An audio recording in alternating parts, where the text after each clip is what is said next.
দুইবার আসে। তো এই জন্য এই নিয়মটা অনেক সময় আমাদের কাছে আমরা একটু ভুলে যাওয়ার সম্ভাবনা থাকে। আমরা কি করি? ভুলে যাই। তখন কি করব? তো এই জন্য এই নিয়মটা আমি সঠিকভাবে বলার চেষ্টা করছি।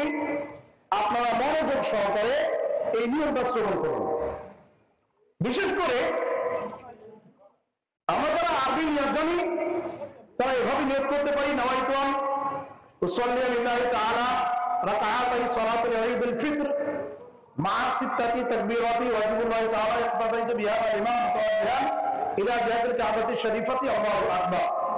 যদি কেউ এই নিয়ত যারা জানেন আরবি তারা আরবিতে করবেন, যদি কেউ আরবিতে নিয়ত না জানেন বাংলা এভাবে করতে পারেন, আমি ঈদুল ফিতরের 2 রাকাত ওয়াজিব নামাজ অতিরিক্ত 6 তাকবীরের সহিত এই ইমামের পিছনে আদায় করছি আল্লাহু আকবার। এভাবে বললেও হবে। অথবা কেউ যদি এটাও বলতে না পারেন তাহলে এটা বলবেন যে যেটা ইমামের নামাজ সেটাই আমার নামাজ, আমি ইক্তেদা করলাম ইমামের পিছনে, এটা বললেও হবে। তো প্রথমে আমরা নিয়ত করার পর তাকবীরে তাহরিমা বলবো। আমরা তাকবীরে তাহরিমা যখন বলি তাহলে আমাদের কানে লতি পর্যন্ত আমাদের হাতটা আমরা উঠাই। তো এভাবে উঠার পর আমরা কি করব? আমরা হাত বেঁধে নেব। বাঁধার পরে সানা পাঠ করে আবার আল্লাহু আকবার বলে অতিরিক্ত 3টা তাকবীর দেব। কয়টা? প্রথমে যে তাকবীর সেটা হচ্ছে তাকবীরে তাহরিমা। নামাজের জন্য, নামাজ শুরুর জন্য যে তাকবীরটা বলা হয় এটা তাকবীরে তাহরিমা। তাকবীরে তাহরিমার পরে সানা পাঠ করার পরে অতিরিক্ত 3টা তাকবীর হবে। কয়টা তাকবীর? 3টা। যখন অতিরিক্ত 3টি তাকবীর হবে এই তাকবীরের সময় আমরা কানে লতি পর্যন্ত হাত উঠাবো আল্লাহু আকবার বলে। আমরা হাত না বেঁধে আমরা হাত ছেড়ে দেব। কি করব? আমরা হাত ছেড়ে দেব। ছেড়ে দেওয়ার পর আবার একবার আল্লাহু আকবার।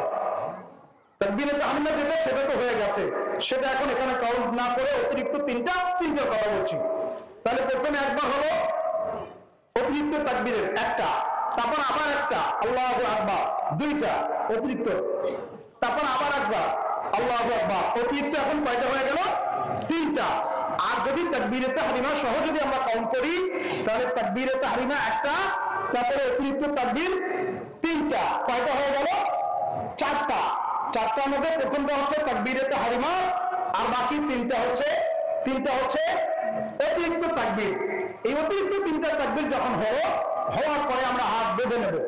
হাত বাঁধার পরে ইমাম সাহেব সূরা ফাতিহা এবং অন্য একটা সূরা মিলাবেন।